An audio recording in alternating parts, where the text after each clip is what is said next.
সিনে লাভার যারা বা যারা সিনেমা বানাতে চাও, আমি তোমাদেরকে বলছি, রিকোয়েস্ট করছি, প্লিজ এই ছবিটা দেখো। এই ছবিটা তোমাদের ভুল করেও মিস করা উচিত নয়। এই ছবির যে ডিরেক্টর অভিনব সুন্দর নায়ক, যে এর আগে মুকুন্দ নন্দি অ্যাসোসিয়েটস বানিয়েছিল, আমি ওই ছবিটাও দেখেছিলাম, আমার চ্যানেল রিভিউ রয়েছে। মুকুন্দ নন্দি অ্যাসোসিয়েটস হচ্ছে নাইট ক্রলার, মানে যদি ইন্ডিয়ান কোনো নাইট ক্রলার হয় তাহলে হচ্ছে ওই ছবিটা। দারুণ সিনেমা, ব্যাপক সিনেমা। এবং তারপর এরকম একটা ছবি বানিয়েছে যেটা আগের ছবির থেকে এতটা ডিফারেন্ট, কিন্তু একটা টাচ ওর ছবির মধ্যে রয়েছে।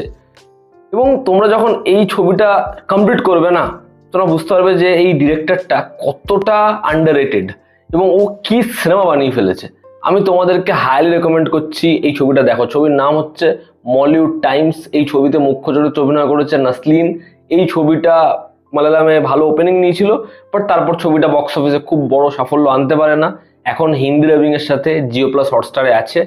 ছবির যদি গল্পটা আমি তোমাদের একটু করে বলি, তো এখানে একটা ছেলে, যে ছেলেটার জীবনে কোনো এম নেই এবং তার হরর নভেল পড়তে ভালো লাগে, সাডেনলি সে ডিসাইড করে যে অডিয়েন্সকে ভয় পাওয়াবো। তো সেটার ওয়ে কি, সেটা হচ্ছে সিনেমা বানানো। এবার সে একটা ডিরেক্টর খুঁজে পায়, যেটা হচ্ছে এম নাইট শ্যামলান। এবার এম নাইট শ্যামলান, সে যেহেতু একজন ভারতীয়, তো ওটা তাকে খুব ইন্সপায়ার করে। এবার একের পর এক ট্রাই ট্রাই ট্রাই এবং ফেল ফেল ফেল, আলটিমেটলি একে ডিরেক্টর হতে পারছে এবং মোস্ট ইম্পর্টেন্টলি সে কি সিনেমায় অডিয়েন্সকে ভয় পাওয়াতে পারছে। এই নিয়েই হচ্ছে ছবিটা।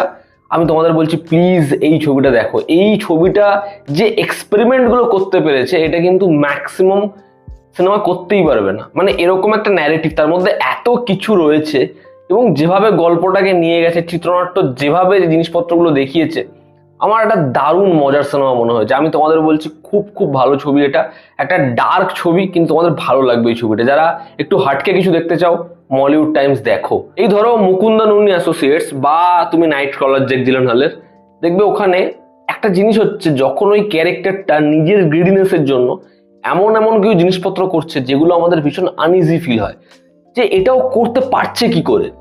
এবার এই ছবিটার মধ্যেও ঠিক ওরকম একটা দিক রয়েছে, কিন্তু সেটা আবার অন্য একটা পাথে। এখানে গ্রিডিনেস নয়, সেটা হচ্ছে, দেখবে ম্যাক্সিমাম যখন কোনো ফিল্ম মেকার নিজের প্রথম সিনেমাটা বানায় বা প্রথম দিকের ছবি বানায়, সেটার মধ্যে ভীষণ অনেস্টি থাকে। এবার তখন তার মধ্যে, মানে ম্যাক্সিমাম লোকদের কথা বলছি আমি রোবটদের কথা বলছি না, যারা কাজ জানে না, তারা শুধুমাত্র কয়েকটা টার্মস জানে, তাদের কথা বলছি না, যারা কাজটা ক্রিয়েট করতে পারে, তারা প্রত্যেকে চায় এই ছবিটা আমি যেরকম ভাবে চাই অ্যাজ ইট ইজ ওরকম ভাবেই হবে। সেখানে কোনো কম্প্রোমাইজ হবে না, সেখানে কোনো ডিলিং হবে না, আমি কোনো কিছুর সাথে আপোষ করব না, আমার এটা চাই তো এটাই চাই। এবার যখন তারা একের পর এক মাইলস্টোন গাঁথতে থাকে বা এটা একটা ডেইলি জবের মতো হয়ে যায়, তখন সেই অ্যাচিভ করার ইচ্ছেগুলো আস্তে আস্তে ছোট হয়ে যায় এবং সেটা কখনোই তারা আর, মানে ওটা করতে পারে না বলে আপোষ করে নেয়। এবার এখানে নাসরিনের যে ক্যারেক্টারটা, সে বারবার এটাই বলছে যে আমি আমার মতো সিনেমা বানাবো, আমি যেটা চাই সেটা বানাবো, যদি সেটা না হয় আমি তাহলে এই কাজটা আনবোই না এবং সেই কাজটা তো আমি ডিলিটও করে দেবো। এবার এরকম একটা অ্যাটমসফিয়ার, এরকম একটা স্টেটমেন্ট এবং সেটাকে এভাবে অডিয়েন্সের কাছে পৌঁছানো, দেখানো, এটা খুব একটা সহজ নয়। মানে আমি ভীষণভাবে যখন ও স্টেটমেন্টগুলো দিচ্ছে, গল্পের মধ্যে ওরকম ধরনের বিষয়বস্তু আসছে, সেটা রিলেট করতে পারছি। সেটা দেখে আমার মনে হচ্ছে, ভাই এটা কি করে ডিরেক্টর দেখাতে পারে, এটা কি করে এক্সপ্লেন করছে। সেটা ভীষণ ভীষণভাবে আমার মনে হয়, যদি কোনো ডিরেক্টর রাইটার ওই ফেসটা দিয়ে না যায়, তাহলে ওটা বোঝা সম্ভব নয়। মানে একটা ক্যারেক্টার সাফারের পর সাফার করে যাচ্ছে এবং তারপরও চাইছে, উল্টো দিকে আরো একটা ক্যারেক্টার রয়েছে যেও সাফার করছে, তার মধ্যে ট্যালেন্ট নেই, তার মধ্যে কোয়ালিটি নেই, ভিশন নেই তার মধ্যে, কিন্তু সেও কিন্তু চাইছে কাজটা করে যেতে। তো চাইছে সবাই, কিন্তু কার মধ্যে এই ধৈর্যটা রয়েছে যে আমি এইটাই বানাবো, আমি এরকম ভাবেই বানাবো। এখানে ধরো একটা অ্যালিগেশনস, যে এই কাজটা আমার থেকে ঝাড়া হয়েছে, বা এখানে ধরো একটা সিমিলারিটিস, কেউ কারো কাজ দেখে কাজ করেনি কিন্তু কাজগুলো এক হয়ে গেছে।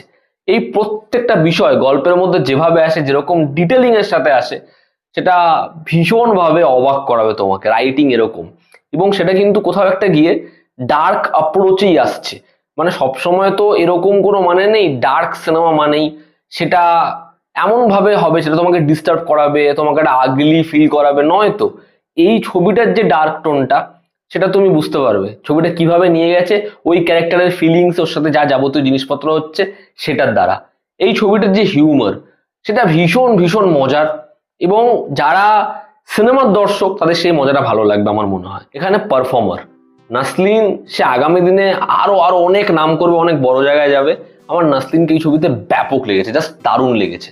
তার যেরকম স্টাইল, যেরকম ভাবে সে গোটা ছবিতে মেনটেন করেছে নিজেকে, খুব খুব ভালো। এছাড়াও সাপোর্টিং কাস্টে যারা রয়েছে, আমল ডেভিস যে প্রেমালুর, সে এখানে আরো একজন যার হচ্ছে বাবার ওই গল্পটা লেখা, মানে অরিজিনালি না আর কি। প্রত্যেকের পারফরমেন্স ছবিতে বেশ বেশ ভালো। ওর বন্ধুর চরিত্র, একজন প্রডিউসার, প্রত্যেকটা ক্যারেক্টার ভালো, প্রত্যেকের পারফরমেন্স ছবিতে ভালো। এখানে দুজনের এক্সটেন্ডেড কেমিও রয়েছে, সেটাও ঠিকঠাক। এই ছবির মেকিং, ছবির স্টাইলাইজেশন, ছবিটা যখন শুরু হয় একটা বাচ্চা নভেল পড়ছে, কোনটা সত্যি কোনটা মিথ্যে সেটা যেরকম ভাবে একটা সার্কেলে পরবর্তী সময় পরিণত করছে, সুন্দর সেটাকে যেভাবে প্রেজেন্ট করেছে, বিউটিফুল। ছবির মেকিং এই ডিরেক্টরের আগের কাজেরও মেকিং ব্যাপক, ভীষণ পরিমাণে স্প্লিট স্ক্রিনে, ভীষণ পরিমাণে তোমার হচ্ছে ট্রানজিশন, এরা স্মুথ ম্যাচ কাট এসবে বিশ্বাস করে, কাজ দেখলেই বোঝা যায়। এখানেও সেটা রয়েছে, এবং একটা ফাঙ্কি কালার টোন যেটা ওর কাজে বরাবর থাকে সেটা এখানে রয়েছে। হয়তো একটা ভীষণ ভাইব্রেন্ট কালার, এবং সেটার দ্বারা হচ্ছে সিকোয়েন্স টু সিকোয়েন্স যাচ্ছে, খুব খুব ভালো। এবং ইনি ভীষণ পরিমাণে ফিল্মি এই ডিরেক্টর, যে কারণে বহু ছবির রেফারেন্স, বহু ছবির সেরকম ধরনের পার্টিকুলার শট, বহু ছবির একটা ফন্টের অ্যাপ্রোচ এই ছবির মধ্যে তুমি দেখতে পাবেই পাবে। এবং এই ছবিটা আমার মনে হয় একটা সোল রাখছে নিজের সাথে, একটা ক্যারেক্টারের যে জার্নি, এবার তুমি ভাবো এমন একটা জার্নি সেটা কিন্তু তুমি প্রেডিক্ট করতে পারছো না, এমন একটা জার্নি যেটা তুমি দেখে অভ্যস্ত নও, এমন একটা জার্নি যেটা ছবিটা দেখার পরে তোমার না মনে হবে যে কেন এরকম হলো। সত্যি তো এই যে কথাগুলো বলছে এটাই তো রিয়ালিটি, এটাই তো সত্যি। ও তো ভুল কিছু চায়নি, ও তো ভুল কিছু করেনি। ও যে জিনিসপত্রগুলো করেছে হয়তো এটাকে অন্যভাবে ডিল করা যেতে পারতো, কিন্তু ও তো সৎ, ও তো যেটা চেয়েছে সেটা ওর কাজ রিলেটেড চেয়েছে, তারপরেও কেন এরকম ফলাফল হলো। তারপরেই তুমি ভাববে এখনো তো শেষ হয়নি সবটা, হয়তো এর পরেও আরো কিছু হতে পারে। তো এটা একটা ছবি 2.5 ঘন্টা 2 ঘন্টা 45 মিনিটের ছবি দেখার পর তোমার ফিল হচ্ছে, তাহলে তো সেখানে ডিরেক্টর রাইটার সফল না। কিন্তু আমি জানি না এই অপিনিয়নটা প্রত্যেকের তৈরি হবে কিনা। তার কারণ হচ্ছে ন্যারেটিভের মধ্যে কিন্তু একটা এক্সপেরিমেন্টাল ফ্যাক্টর রয়েছে, যেটা অনেকের জন্য ওয়ার্ক করবে, অনেকের জন্য ওয়ার্ক করবে না। সেটা মুকুন্দা নন্দির মতো খুব সেফার সাইডে নেই আর কি। তো রাইটিং, ছবির এই ডিপার্টমেন্টগুলো ভীষণ ভীষণ ভালো, একটা খুব খুব ভালো ছবি হয়েছে। আমি বহুদিন পর একটা ছবি দেখলাম যে ছবিটা মানে ফিল্ম মেকিং নিয়ে এরকম কিছু স্টেটমেন্ট দিল, এরকম ভাবে টাচ করলো, এবং ছবির এন্ডিংটা এতটা হাটকে, সেটা অনেকের জন্য আশার আলো, অনেকের জন্য খুব ডিপ্রেসিং, অনেকের জন্য ভীষণ শকিং, অনেকের জন্য খুব খারাপ। এরকম ধরনের কিন্তু মতামত তৈরি হবে এই ছবিটা দেখে আর কি। তো ওভারঅল এই ছবিটা আমার খুব খুব ভালো লেগেছে, প্রত্যেকটা ডিপার্টমেন্ট ছবির খুব ভালো। ছবি যদি খারাপ দিক আমি বলি, দেখো এখানে রাইটিং এর কথা বলা হচ্ছে, ডিরেকশনের কথা বলা হচ্ছে, এত ছোট ছোট দিক ছবিটা ধরেছে। ডিরেকশনের প্রথম শর্ত হচ্ছে কি জানো, সেটা হচ্ছে ম্যানেজমেন্ট, একটা বিশাল টিমকে ম্যানেজ করা। এবার এই ছবিতে সব দেখিয়ে দিয়েছে, প্রমোশন থেকে শুরু করে strategy, short film making, cinema review. কিন্তু এখানে কখনোই একজন ডিরেক্টরের যে ম্যানেজমেন্ট, সে একটা ছোট সিনেমা বানাতো, সেখান থেকে ইন্ডাস্ট্রিতে ঢুকছে, বড় ছবি বানাচ্ছে, কাজ করছে, কমপ্লিট করেছে, সেটায় যা যা তার জার্নি বা সেটাকে যেভাবে ক্যাপচার করা, সেটা ছবিটা দেখায়নি। এবং এই যে ক্যারেক্টারের উত্থান পতন, সেটা ফিল হয় না। তো যেটা এই ছবিটার সমস্যা। এবং সিনেমার সার্কেল কি এতটাই ছোট, মানে সেখানে আর কোনো ক্যারেক্টার ইন্ট্রোডিউস হচ্ছে না। যে শর্ট ফিল্ম রিভিউ করে সেই আজকে বড় ছবি রিভিউ করে, যে সেই সময় হঠাৎ ছবি বানিয়েছে সে এখন হঠাৎ ছবি বানাচ্ছে। তো এই যে বিষয়বস্তুগুলো, এটা আমার মনে হয় আর একটু বড় স্কেলে, আর একটু ডিটেলে হলে ভালো হতো।